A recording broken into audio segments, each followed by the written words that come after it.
Hello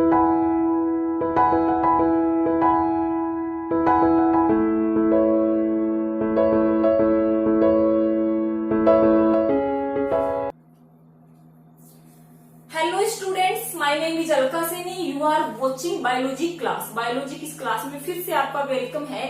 फिर से एक नए टॉपिक के साथ है। टॉपिक का नाम है इन विट्रो फर्टिलाइजेशन। मेरा जो इससे प्रीवियस वीडियो था वो था क्लासिफिकेशन ऑफ रेप्टिलिया। कंप्लीट नहीं हुआ है, नेक्स्ट वीडियो के अंदर कंप्लीट करवा दूंगी। लेकिन कुछ बच्चों की डिमांड से कि मैडम इन विट्रो फर्टिलाइजेशन क्या होता है, इस टेक्निक के बारे में कुछ बताइए आप। तो देखिए, इन विट्रो फर्टिलाइजेशन क्या होता है। In vitro fertilisation medical science के द्वारा डेवलप की गई एक ऐसी टेक्निक्स होती है। ये टेक्निक तब यूज की जाती है जब कपल्स होते हैं वो नेचुरली फॉर्म के अंदर किसी बच्चे को उत्पन्न या बेबी को जन्म नहीं दे सकते। तो ऐसी कंडीशन के अंदर इन विट्रो फर्टिलाइजेशन टेक्निक का यूज किया जाता है। देखिए, जो कपल्स, कई कपल्स ऐसे होते हैं जिनकी फर्टिलिटी होती है वो कई कारणों से डिस्टर्ब हो जाती है। तो ऐसी कंडीशन के अंदर इन विट्रो फर्टिलाइजेशन टेक्निक का यूज किया जाता है। इस टेक्निक में क्या करते हैं, कपल्स होते हैं मेल एंड फीमेल, उनके गैमेट्स, ओवम एंड स्पर्म को बॉडी से रिमूव करके किसी पात्र के अंदर उनका फ्यूजन करवाया जाता है। तो ऐसी टेक्निक होती है इन विट्रो फर्टिलाइजेशन टेक्निक कहलाती है। देखिए, हिंदी में इसका मीन्स क्या होता है। इनका मीन्स होता है मैं, विट्रो का मीन्स होता है पात्र, फर्टिलाइजेशन का मीन्स होता है निषेचन। मतलब पात्र के अंदर जब निषेचन की प्रक्रिया कंप्लीट करवाई जाती है तो ऐसी प्रक्रिया पात्र निषेचन कहलाती है। भाई, पात्र निषेचन की रिक्वायरमेंट क्यों होती है? क्योंकि दुनिया के अंदर कई कपल्स ऐसे होते हैं जिनकी फर्टिलिटी होती है वो कई कारणों से डिस्टर्ब हो जाती है। जैसे मेल होते हैं, दुनिया में कई ऐसे मेल्स होते हैं जिनके अंदर क्या होता है, जो नंबर ऑफ स्पर्म होते हैं उनकी क्या होती है, संख्या कम होती है। स्पर्म की जो संख्या होती है वो कम बनती है। टेस्टिस के अंदर स्पर्म है उस कम संख्या के अंदर बनते हैं। तो वो क्या नहीं है, वेजाइना को पार करते हुए, यूट्रस को पार करते हुए फैलोपियन ट्यूब के अंदर नहीं पहुंच पाते, जिसके कारण ओवम एंड स्पर्म का फ्यूजन नहीं हो पाता है और फीमेल होती है वो प्रेग्नेंट नहीं हो पाती है। तो फीमेल में क्या जाती है, फर्टिलिटी या इनफर्टिलिटी या स्टेरिलिटी आ जाती है उनके अंदर। ठीक है, वो फर्टिलाइजेशन नहीं कर पाती है। दूसरा कारण ये भी हो सकता है कि कई फीमेल दुनिया के अंदर ऐसी भी होती हैं जिनके अंदर क्या होता है, फेलोपियन ट्यूब के अंदर ब्लॉकेज हो जाता है, जिसके कारण मेल में प्रॉपर रूप से स्पर्म बनने के बाद में भी यहाँ पर ब्लॉकेज हो जाता है। तो ओवम एंड स्पर्म का क्या हो जाता है, यहाँ पर कोई ब्लॉकेज आ गया तो ओवम एंड स्पर्म का क्या नहीं हो पाता, फ्यूजन नहीं हो पाता। और फ्यूजन नहीं हो पाता तो उसके अंदर क्या आ जाता है, स्टेरिलिटी या बंध्यता आ जाती है। ठीक है, उनके वो प्रेग्नेंट नहीं हो पाती है, ये भी कारण हो सकता है। कई फीमेल ऐसी होती हैं, कई कपल्स ऐसे होते हैं जिनकी एज क्या हो जाती है, ज्यादा हो जाती है। भाई, एज ज्यादा हो जाती है तो उसके बावजूद वो क्या करते हैं, मैटिंग करते हैं। और मैटिंग के दौरान ओवम स्पर्म का फ्यूजन नहीं हो पाता है क्योंकि हार्मोनल इम्बैलेंस हो जाता है, या फीमेल का जो मेंस्ट्रुअल साइकिल होता है वो क्या हो जाता है, आगे पीछे हो जाता है, जिसके कारण क्या हो जाता है, भाई हार्मोनल इम्बैलेंस के कारण उनके बीच में क्या नहीं हो पाती, भाई ओवम एंड स्पर्म का फ्यूजन नहीं हो पाता, जिसके कारण वो फीमेल्स होती प्रेग्नेंट नहीं हो पाती। कई कंडीशंस होती हैं जो क्या करती हैं, फर्टिलिटी को डिस्टर्ब करती हैं।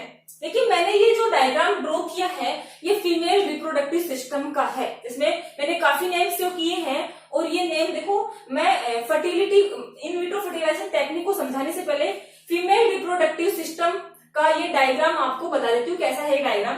देखिए, ये होता है वेजाइना, नीचे वाला क्या होता है, फीमेल का वेजाइना होता है, योनि होती है। ठीक है, वेजाइना होता है। और देखिए, वेजाइना से होके क्या करते हैं, वेजाइना से होके स्पर्म होते हैं, मेल के जो स्पर्म होते हैं वो ट्रेवल करते हैं। ठीक है, यहाँ से ट्रेवल करते हुए कहाँ जाते हैं, ये यूट्रस से होते हैं फेलोपियन ट्यूब में जाते हैं। तो देखिए, वेजाइना के ऊपर वाला पार्ट जब क्या होता है, ये सर्विक्स होता है। सर्विक्स के बाद में क्या होता है, भाई सर्विक्स के बाद में ये ऊपर वाला देखिए, ये मतलब क्या होता है, वेजाइना के ये नीचे वाला क्या होता है, एक्सटर्नल ऑर्फिस होता है, और ऊपर वाला क्या होता है, इंटरनल क्या होता है, ऑर्फिस होता है। ठीक है, पोर होता है जिसके थ्रू क्या होते हैं, स्पर्म पास होते हैं। उसके बाद में ये जो गुहा दिखाई दे रही, कैविटी दिखाई दे रही है, इसको बोलते हैं यूटेराइन कैविटी, गर्भाशय बोलते हैं। ठीक है, अब देखिए, ये एक ट्यूब लाइक स्ट्रक्चर के अंदर ओपन होती है जिसको बोलते हैं फैलोपियन ट्यूब, अंडवाहिनी। ठीक है, अब देखिए, इस अंडवाहिनी के कई भाग होते हैं।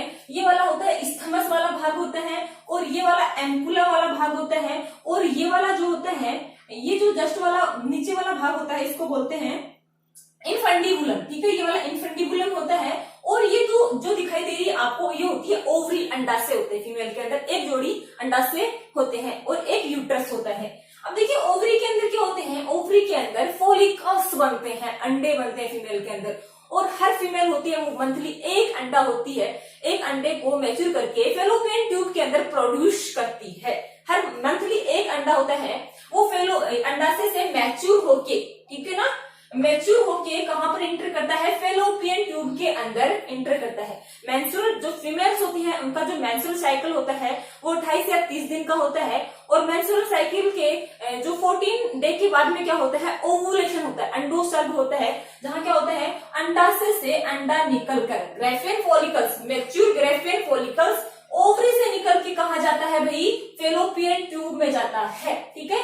14वें डे में क्या होता है, यदि मेल एंड फीमेल या कपल्स के बीच में मैटिंग होती है तो मैटिंग के दौरान क्या होती है भाई, ओवम एंड स्पर्म का क्या हो जाता है, फ्यूजन हो जाता है। ये नॉर्मली प्रोसेस होती है, ठीक है। कपल्स में क्या होता है, नॉर्मली प्रोसेस होती है। इसमें क्या होती है भाई, मतलब टेक्निक बता रही हूँ कि नॉर्मली फर्टिलाइजेशन कैसे होता है, ठीक है। तो इसमें क्या होता है, 14 डे में क्या होता है, 14 डे दिन में क्या होता है, ओवम होता है वो कहां से निकल के, ओवरी से निकल के फेलोपियन ट्यूब में जाता है, और इसी दौरान यदि मैटिंग होती है तो यहाँ से वेजाइनोसिस से ट्रेवल करते हुए स्पर्म होते हैं वो कहाँ पहुंच पाते हैं, फेलोपियन ट्यूब में चले जाते हैं, और ओवम एंड स्पर्म का फ्यूजन हो जाता है। और फ्यूजन होने के बाद में ये ट्रेवल करता हुआ, घूमता हुआ कहाँ पर आता है भी, गर्भाशय की गुहा में आता है, और गर्भाशय की जो आंतरिक दीवार होती है इसको बोलते हैं एंडोमेट्रियम। इस एंडोमेट्रियम से अटैच होकर क्या करता है भाई, एम्ब्रियो का फॉर्मेशन करना स्टार्ट होता है, भ्रूण बनाना स्टार्ट कर देता है। ये तो नॉर्मली प्रोसेस होती है। अब देखिए फर्टिलिटी डिस्टर्ब कैसे होती है। फर्टिलिटी डिस्टर्ब होने में, फर्टिलिटी जब जिन कपल्स के अंदर फर्टिलिटी डिस्टर्ब हो जाती है तो उन कपल्स में क्या किया जाता है, देखिए जब क्या होता है, जब फर्टिलिटी कपल्स के अंदर डिस्टर्ब हो जाती है तो उसके अंदर क्या करते हैं, ओवरी के अंदर ओवम को क्या कर लिया जाता है, इंजेक्शन या पिपेट की सहायता से ओवम को बाहर रिमूव कर लिया जाता है, निकाल लिया जाता है। देखिए सबसे पहला स्टेप मैं बताती हूँ आपको क्या किया जाता है। सबसे पहले क्या कहता है, जिस फीमेल के अंदर फर्टिलिटी की प्रॉब्लम है, फर्टिलिटी डिस्टर्ब है, तो उस फीमेल के अंदर क्या कर लेंगे, उस फीमेल को फर्टिलिटी ड्रग्स दी जाती है, ठीक है। फर्टिलिटी क्या दी जाती है, ड्रग्स दी जाती है। सबसे पहले इन विट्रो फर्टिलाइजेशन का फर्स्ट स्टेप है, इसमें सबसे पहले फर्टिलिटी डिस्टर्ब हुई फीमेल को फर्टिलिटी ड्रग्स दी जाती है। वो ड्रग्स क्या करती है, ओवरी के अंदर बहुत सारे ओवम को एक साथ मैच्योर करवाती है, क्योंकि नॉर्मली एक फीमेल की ओवरी से एक ही ओवा प्रोड्यूस होता है, मंथली एक ही ओवा प्रोड्यूस होता है, लेकिन फर्टिलिटी, जिस फीमेल की फर्टिलिटी डिस्टर्ब है उसे फर्टिलिटी ड्रग्स दी जाती है। वो ड्रग्स क्या करती है, ओवरी के अंदर एक साथ बहुत सारे ओवम को क्या करती है, मैच्योर करवाती है, ठीक है। बहुत सारे ओवम यहाँ पर क्या हो जाते हैं, मैच्योर हो जाते हैं। मैच्योर होने के बाद में क्या किया जाता है, यहाँ से इंजेक्शन या पिपेट की सहायता से क्या किया जाता है, इनको मैच्योर फॉलिकल्स को बॉडी से क्या कर लिया जाता है, रिमूव कर लिया जाता है, ठीक है। रिमूव कर लिया, ये क्या कर लिया अपन ने, रिमूव कर लिया, ठीक है। इंजेक्शन की सहायता से अंडाशय में क्या निकाल लिया जाते हैं, ओवम को निकाल लिया जाता है, निकाल के एक पेट्री डिश के अंदर डाल दिया जाता है। अब देखिए क्या करते हैं, अब जो मेल होता है, ठीक है, जो लाइफ पार्टनर होते हैं, जो मेल होता है, तो मेल से क्या किया जाता है, स्पर्म को कलेक्ट कर लिया जाता है, ठीक है। क्योंकि इसमें एक ही ओवा नहीं लेते, बहुत सारे ओवा ले लेते हैं, बहुत सारे ओवा ले लेते हैं एक साथ, ठीक है। इसमें मेल होता है, ठीक है ना, तो जो पार्टनर होता है उसके स्पर्म ले लिया जाता है और स्पर्म को पेट्री डिश के अंदर डाल दिया जाता है। अब क्या कहते हैं, दोनों के बीच में क्या होता है, ओवम एंड स्पर्म के बीच में फर्टिलाइजेशन होता है, ठीक है। फर्टिलाइजेशन होता है, और ये जो प्रोसेस होती है ये प्रोसेस होती है, एक मॉनिटरिंग की जाती है इस प्रोसेस की, ठीक है। कंप्यूटर की स्क्रीन पे क्या किया जाता है, इसको मॉनिटराइज किया जाता है, देखते रहते हैं कि मतलब ओवम एंड स्पर्म के बीच में फ्यूजन हो रहा है कि नहीं हो रहा, ठीक है। अब क्या होता है, इस दोनों के बीच में क्या हो जाता है, फ्यूजन हो जाता है, और माइक्रोस्कोप की सहायता से प्रॉपरली देख लेते हैं कि कौन से ओवम के अंदर प्रॉपर रूप से फर्टिलाइजेशन हुआ है, या कौन सा जो ओवा है वो प्रॉपर रूप से डिवीजन करना स्टार्ट करता है, ठीक है। अब देखिए ये स्पर्म होता है, ये क्या कहाँ इंटर कर जाता है, ये ओवम के अंदर इंटर कर जाता है और जाइगोट का निर्माण करता है। जाइगोट क्या करता है, क्लीवेज के द्वारा 2 सेल से 4, 4 से 8, 8 से 16 प्रकार की कोशिकाओं, 16 कोशिकाओं का निर्माण करता है, ठीक है। ये क्या करता है भाई, एक मतलब कंप्यूटर पर चल रही कंप्यूटर पर क्या किया जाता है, इसको मॉनिटराइज किया जाता है, कंप्यूटर पर देखते रहते हैं डॉक्टर्स, ठीक है। उसके बाद में क्या किया जाता है, इसको क्या किया जाता है ब्लास्टुला स्टेज के अंदर, ठीक है, ब्लास्टुला स्टेज के अंदर दोबारा पिपेट में डालकर वेजाइना से दोबारा इंजेक्शन में डालकर, ठीक है, इस एम्ब्रियो को किस में डालेंगे, एम्ब्रियो को इंजेक्शन की सहायता से वेजाइना से पास करते हुए यूट्रस में इसको इम्प्लांट कर दिया जाता है। ये क्या करेगा, ये एम्ब्रियो यहां से क्या कर लिया जाता है, यहाँ एंडोमेट्रियम से अटैच होकर क्या करता है, अटैच हो जाता है, एंडोमेट्रियम से न्यूट्रिशन प्राप्त करता है और न्यूट्रिशन प्राप्त करते हुए कंप्लीट एम्ब्रियो का फॉर्मेशन कर देता है।